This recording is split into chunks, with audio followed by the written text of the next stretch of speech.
121 milyones ka pesos na ang gimunag danyos sa El Nino phenomenon sa mga panginabuhian sa katawhan di sa lalawigan sa Sugbo. Samtang 9,000 na ka mga mag-uuma ang apektado sa Huaw. Gikan sila sa 16 ka mga lungsod ug dakbayan sa lalawigan nga mideklarar sa ilang mga dapit nga ubos sa state of calamity. Ani ang report. Padayong mimugnaw kadaot ang Huaw sa kalungsuran sa lalawigan sa Sugbo. 121.5 million pesos na ang gibiling danyo sa panginabuhian sa katawhan.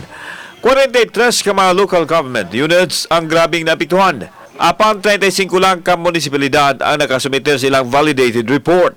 16 usab ka mga lungsod ang mideklarar og state of calamity. Sa talaan sa Provincial Disaster Risk Reduction Management Office, ang naglabihan mao ang marine aquaculture nga dunay 24 milyones pesos nga danyos. O grabe usab ang epekto sa kahumayan o kamaisan, lakip na sa mga utanon. 9,000 na usab ka mga mag-uuma o 1,000 ka mga mananagat ang direktang naapektuhan.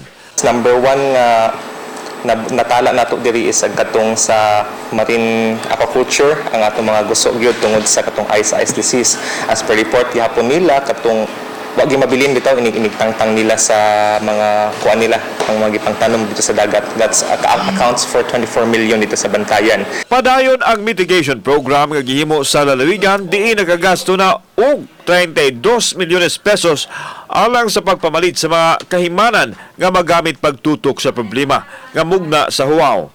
Gikuhang pundo gikan sa Quick Response Fund sa DRRMO nga adunay 59 milyones ka pesos.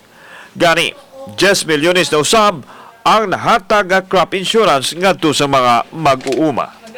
Dako po ning atong pag-grant nato sa kuan kanang water tankers. Kay usa sa mga problema aside nga nanghatag ta og mga kanang drums is unsay sudan nila nga tubig in which sa ila po area wala pud gyud sila makuhaan. Kauban si John Solon, ako si Alan Domingo. Balitang Bisdak.